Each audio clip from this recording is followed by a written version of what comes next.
Hey friends, Athena here, and welcome back to Code 3 Life. I have a friend on my lap. There's his table. He decided to sit down on me, so yes. So yeah, I hope you guys are doing well. I hope you liked my last video about what I carry in my pockets. People seem to like that, so I think I'll go forward with doing a couple more. For the time being, my schedule is like, I work like 3 days, then 4 days, then 3 days, then 4 days. And since the review videos take me so long to edit, I was thinking that I would do like a review on a long weekend and then another type of video on a short weekend. So, but yeah, I'm in a long weekend now. So, the plan is to review The Good Doctor. But it's a good day. The bird is eating quietly for once. And the kitty is on my lap and getting scratches and enjoying life. So if you see me just generally focusing this area, it's because I've got my best little cat friend in the world on my lap. So, without further intro, let's watch The Good Doctor by ABC. ABC's who put it on. Here we go. Oh no! Oh no! Unsafe situation. Oh no.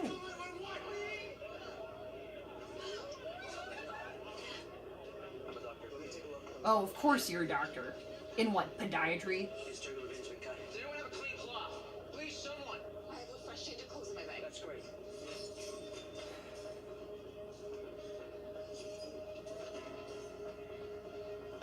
His hand should... Oh my god. Okay. So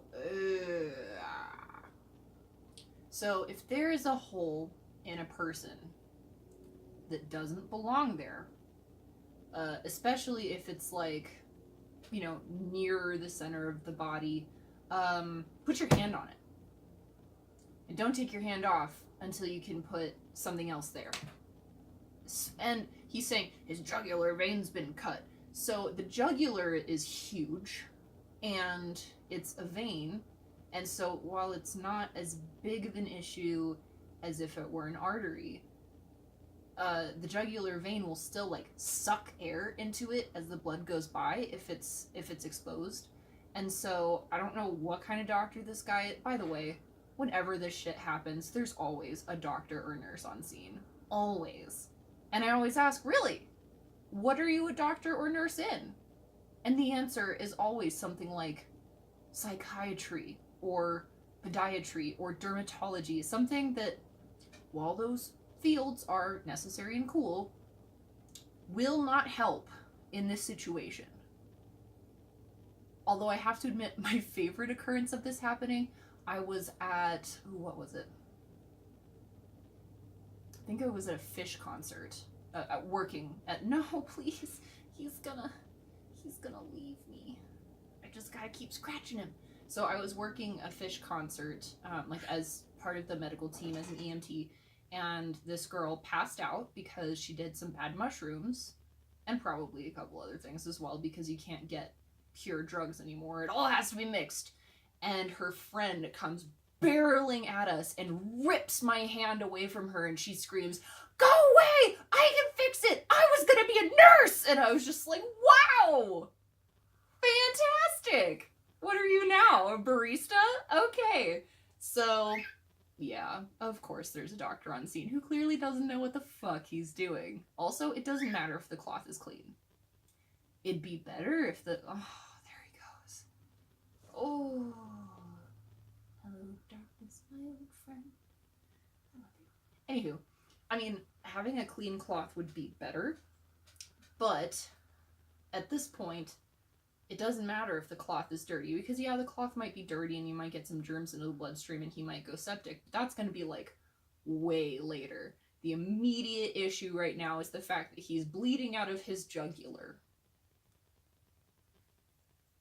You see the issue? Here we go.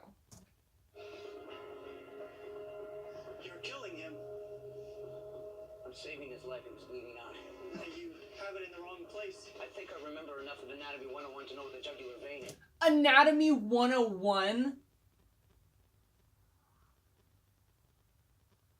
Oh, fuck. Dude, I've taken Anatomy 101. That was weirdly condescending and also terrifying, because if you're a doctor, you should be way beyond Anatomy 101. That'd be like if back when I was an engineer in a previous life, that'd be if I was like working on my shit and someone came up to correct my shit and I was like, I think I remember enough of Algebra 2 to know how to do this, when I should be at like fucking calc and differential equations. This guy's moron. You would be in the right place if you were an adult. He's not an adult. He is a boy, which means you're also putting pressure on his trachea, which means he's not currently breathing. Oop. You have to put the pressure higher up. Oopsie. Also, this doctor is here to help, but he doesn't notice that the boy's fucking stopped breathing. When people aren't breathing, it gets your attention. Even if you're a layman and you have no idea, like, you know. You look at somebody and they're not breathing. Something, like, way back in the back of your brain goes, holy shit! They're dead! Because that's just about the only way the back of your brain knows how to talk. Isn't either or ah! That's all you got. Here we go. Let's see how we can pull this out.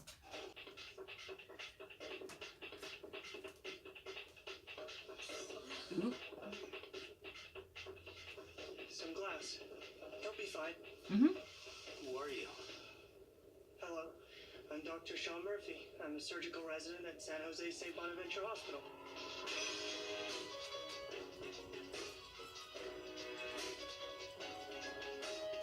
Working it. But he's right. A little bit of glass in the abdomen.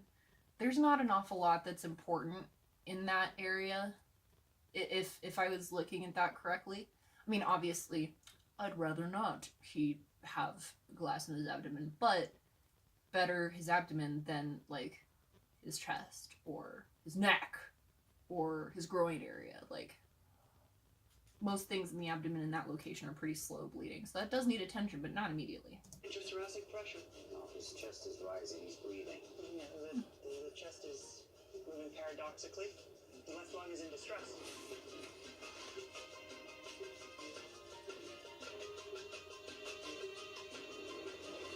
Yes.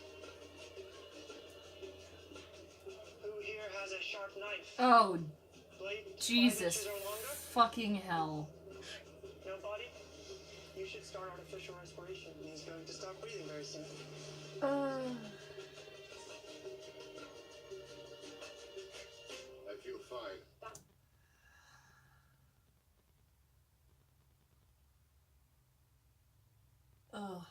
What is it with medical focused TV shows and their just fetish for sticking things in people's chests? Like, do you know how often that happens? It's not often. And this whole thing of, like, his chest is moving paradoxically, he's talking about a flail chest, which is where 3 or more ribs are broken in 2 or more places, so it makes a little, like, patch of ribs that's, like, not connected to the others. So when you breathe in and your chest goes out, they get sucked in. And then when you breathe out, the pressure increases, so they get pushed out. And that is so rare. Like, I've seen one, maybe, and I'm honestly not too sure if it was a legit flail chest. We get taught it in school all the time, but it's not really something we see. And a lot of the time when you actually do have a flail chest, the muscles spasm to keep it in place, kind of like the muscle spasm to keep your leg kind of functional if you fractured your femur. So if there is a flail chest, a lot of the time we won't even know, because the muscles are bracing it and doing such a good job that they can still breathe kind of normally. And then only later, when they start to fatigue and run out of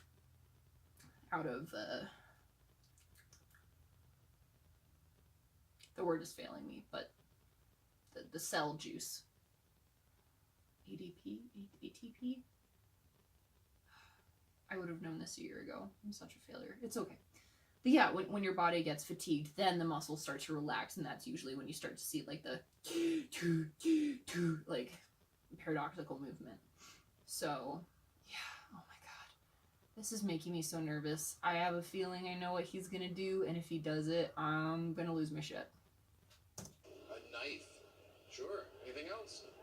I do also need a narrow 6-foot tube and Oh. high-proof alcohol and gloves and bag of God. handling tape.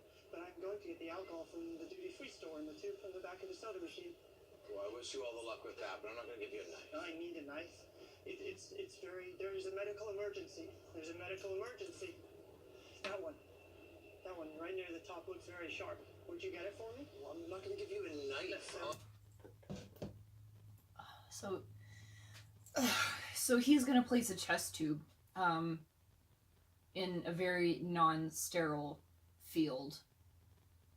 And all of this dilly-dallying he's doing, if he truly does have like a severe flail chest and a tension pneumo and all that shit, all this wasting time is nothing but wasting time. Like him running around the airport trying to find all the things that he needs. And by the way, a piece of pipe from the back of a soda machine is nasty. You can do better than that. Actually, you would be better to just, I don't know, call 911 and wait for them to decompress the chest with the needle so that he can get a chest tube at the hospital. This is horrifying. And also, just because he's a resident doesn't mean that he can just do this shit. Because when you're a resident, you're like in the hospital and you are in your scrubs and your uniform and you like have consent from the patient. His parents have no idea what's going on. They're also surprisingly calm considering the situation. They should be screaming their heads off and getting in the way if this were reality. But oh my god, this is driving me so crazy. Like, they're trying to show that he's smart and he knows what to do. But yeah, obviously this kid needs a chest tube. And the worst place to do it is right here. Has anyone even called 911 yet? Has anyone called the true heroes? I'm just kidding. That's a joke. But seriously, has anyone called 911 yet? Most airports I know of have like dedicated medical personnel for when this shit happens. Because shit happens in airports all the time. People trip and fall when they're running. People get their bags caught in like the walkways and they fall over. People get fucking wasted and puke everywhere. People have heart attacks because they're stressed out about missing their flight. Like, you know, shit happens in airports. And this drives me, oh my god.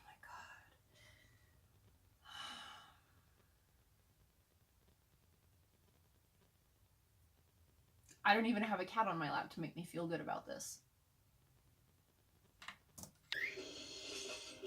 Excuse me, please. Also, given the amount of time that he has wasted in this little scene, if he's really got a tension pneumo and is in so much distress that he's about to stop breathing, breathing for him through that little thing is going to do nothing. Well, close to nothing. Because if the lung is being deflated by the pressure of the air and the blood in that chamber, the harder he blows, the more the lung is going to deflate. BT dubs. Here we go.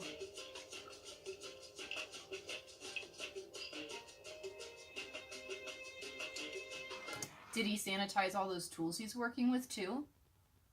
Did he have someone hold the bottle so he could sanitize both his hands at the same time? Because if you pour on one hand, and that's theoretically sanitized, and you hold the bottle and pour on the other hand, this hand is no longer sanitized now. Because that bottle's dirty. Because it's in an airport. You know who goes to airport? People with fucking measles and Ebola and shit like that.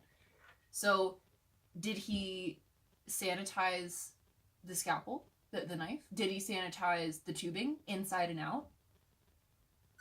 I'm gonna say no. So all this bullshit is bullshit. Meant to show how smart he is. And it's bullshit. Let's see how this turns out.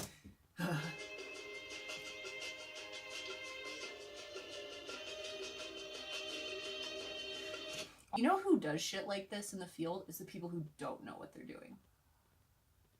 The people who do this shit in the field are...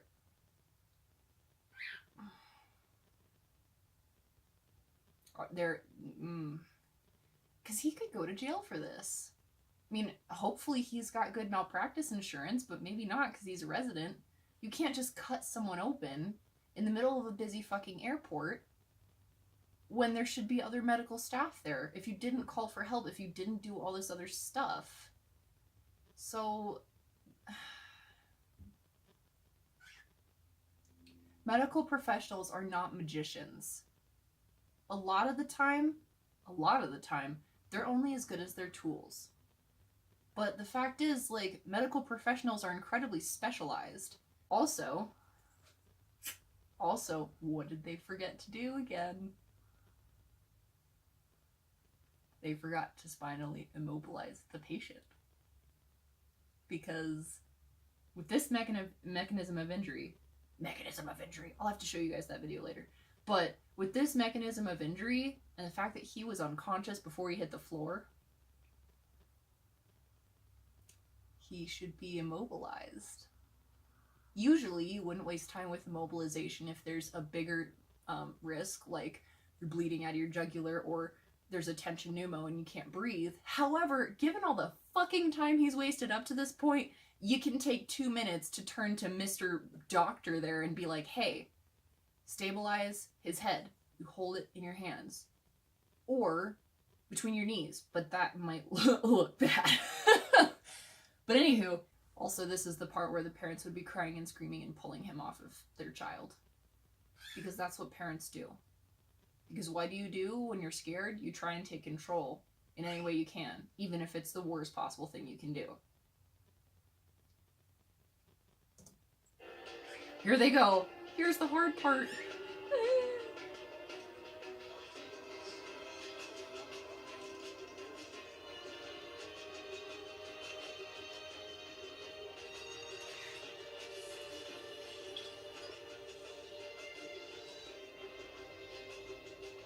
Okay, well, why the bottom?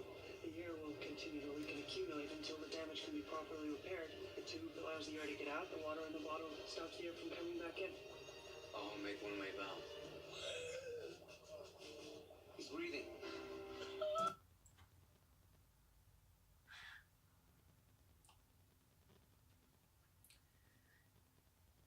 Of course, the parents are grateful. I'm sure they won't sue later once they've had time to cool down and realize what this idiot just did. Saved his life. He saved his life! Oh, now he gets a hug. Oh, thank God. Oh, thank God. Has anyone called 911 yet? I don't know. I don't know. Because you know what this child needs now? More surgery. Probably to fix whatever the fuck this idiot did to his chest. The lung can reflate wrong. The lung might not reinflate. He could have hit an artery or a vein, and he could be bleeding into his chest now. There was plenty of time in this whole thing, especially since he's at an airport, for someone to call 911, dispatch, response, arrive on scene, and get him to the hospital with some needles in his chest instead of some fucking nasty tube in the time that this took. So stressed out right now.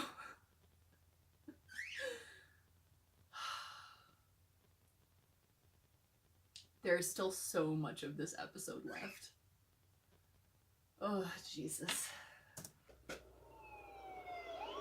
Thank God he's in an ambulance. Not that an ambulance can do an awful lot for him, but that's where he needed to be this whole time. That's the problem with showing people who aren't emergency responders in these situations. Because what do we learn? We learn call for help. Because if you never call for help and you just focus on the patient, you could be there for hours. You could be there forever, long after the patient's dead. That's the thing, is that he just jumped in and he was just like, I can do something for this patient right now. Was it the right thing for the patient? No! Absolutely not. But, God, this show is not very good at showing how great he is at this point. He might be fantastic in the OR. He's not in the OR. He doesn't belong in charge of a patient outside of the OR, apparently. I need to get to San Jose St. Bonaventure Hospital. That's where we're going. Fantastic.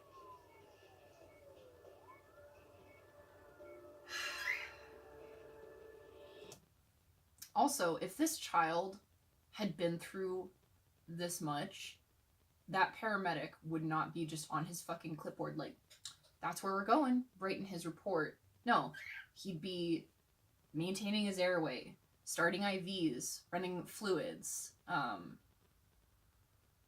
Blood would be best, we don't carry blood.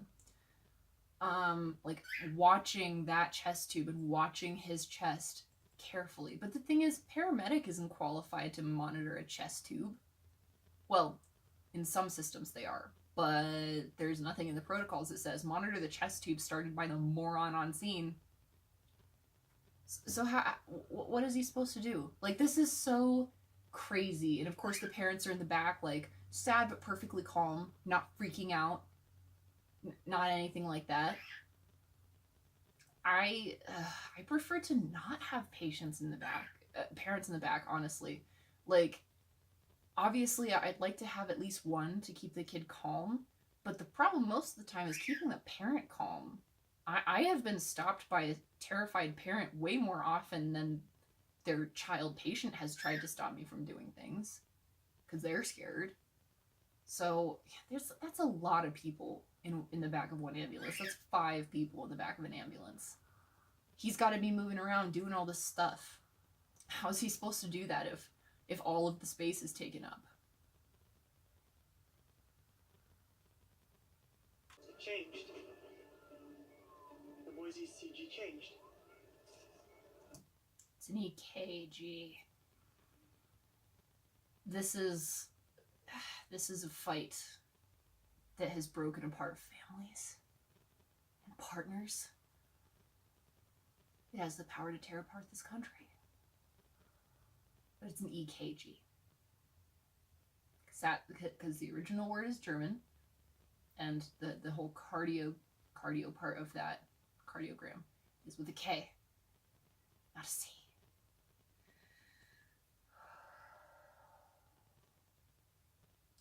Obviously, this is a personal thing for me, but it's an EKG. Also, that is an old fucking monitor. Holy shit!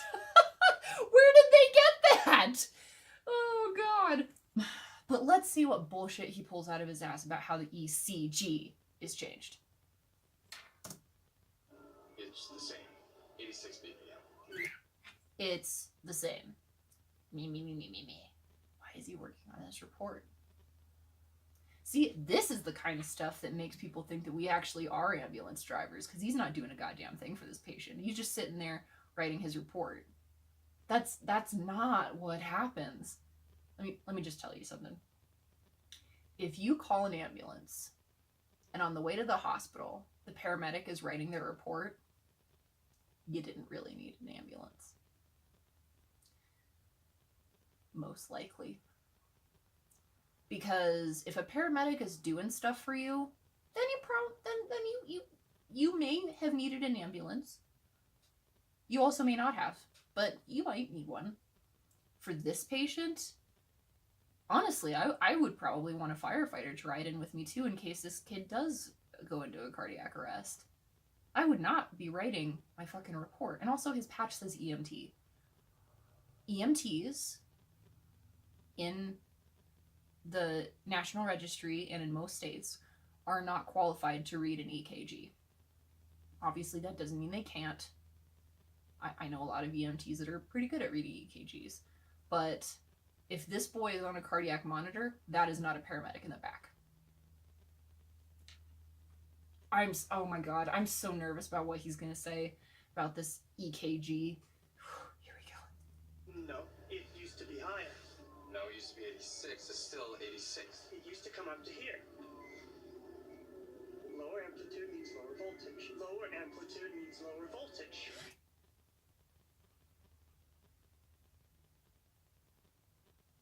Don't tell me that this kid has a cardiac tamponade as well.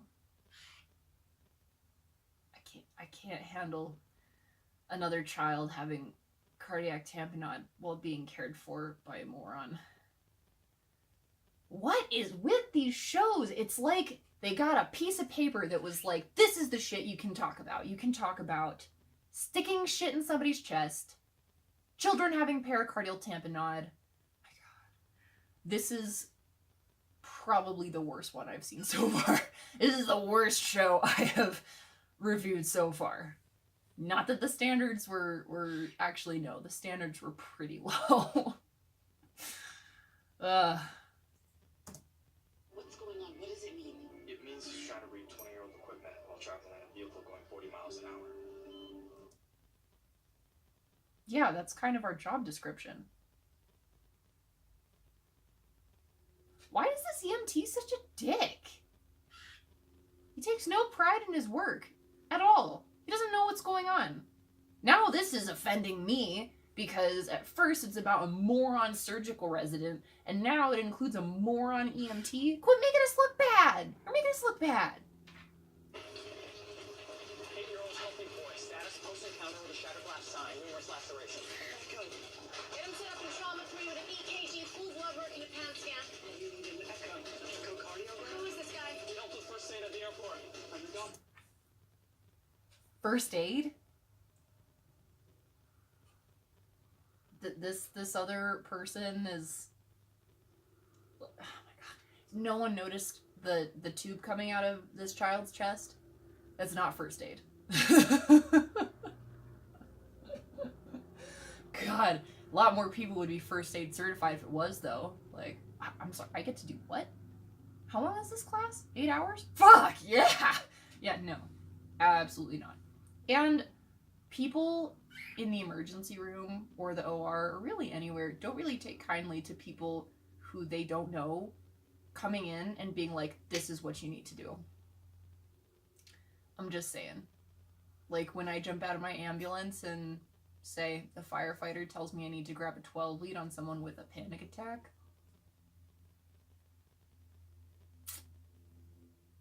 Yeah, people don't appreciate that. And she's gonna take one look at that chest tube and be like, you're a moron, here's security because you're going to jail. Just saying. The electrical flow. I noticed that too. The heart rate was the same, but the amplitude dropped. Pericardial effusion. Reduced cardiac output. With stress on the organs.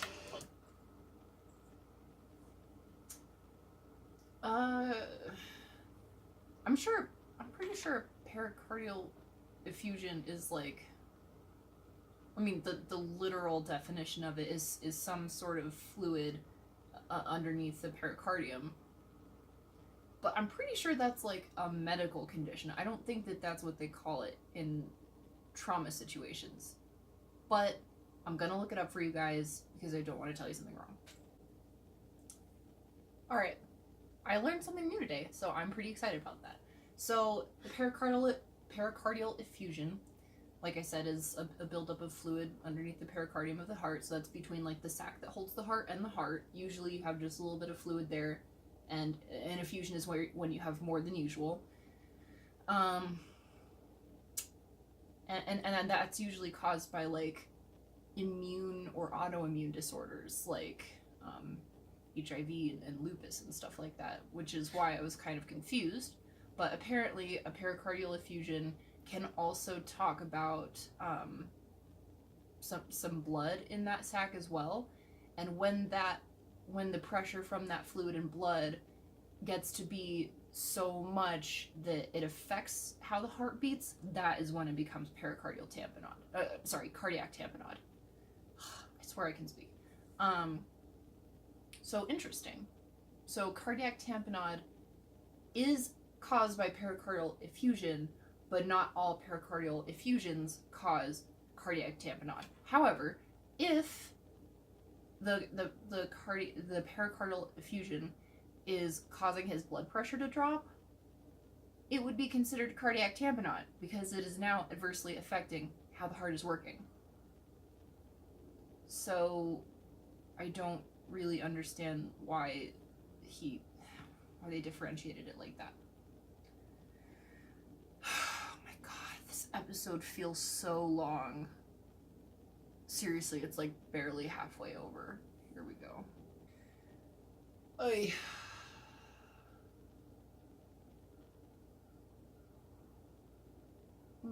At least I have my cat. At least I have my kitty. Because he is the only thing keeping me sane right now. Okay. Well, that was that. Can we just agree that I don't watch any more of that? Because I'm really hoping that everything else about that show happens in the OR. That's what I'm hoping. And in which case, if that happened, that would graduate to a realm where I don't have the expertise and so would not be able to comment. But holy shit. That felt very long. That felt much longer than the regular, like, 45-minute episode. And I think it was because of all the bullshit. So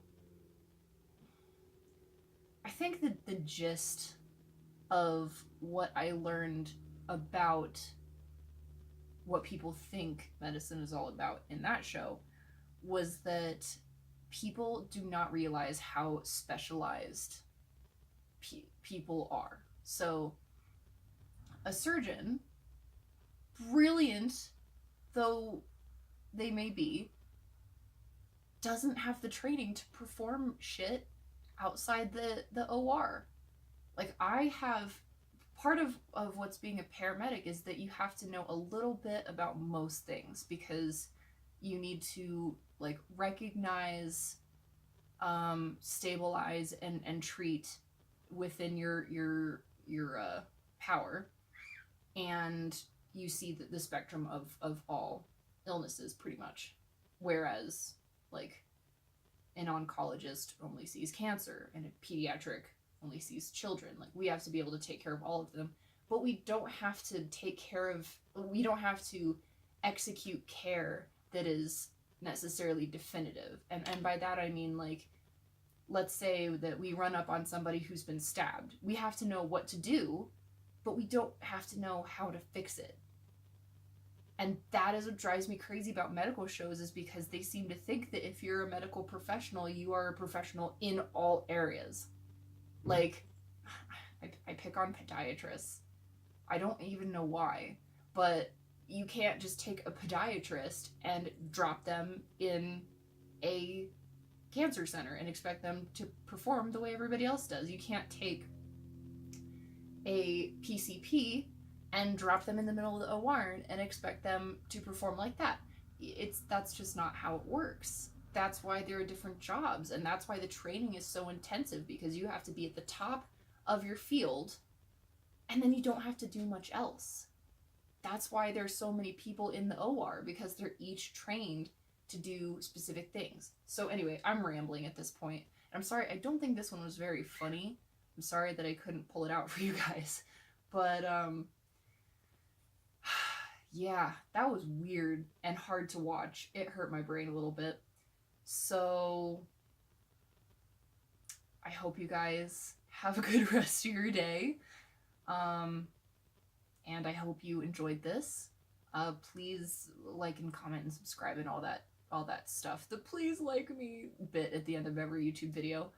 And let me know what you'd like to see next. Oh, he left again. So sad. Since next weekend is a short weekend, I might just be doing another just EMS commentary without the movie or TV aspects. If you liked that last one, tune in to the next one. And I will see you guys next week. Thanks for tuning in.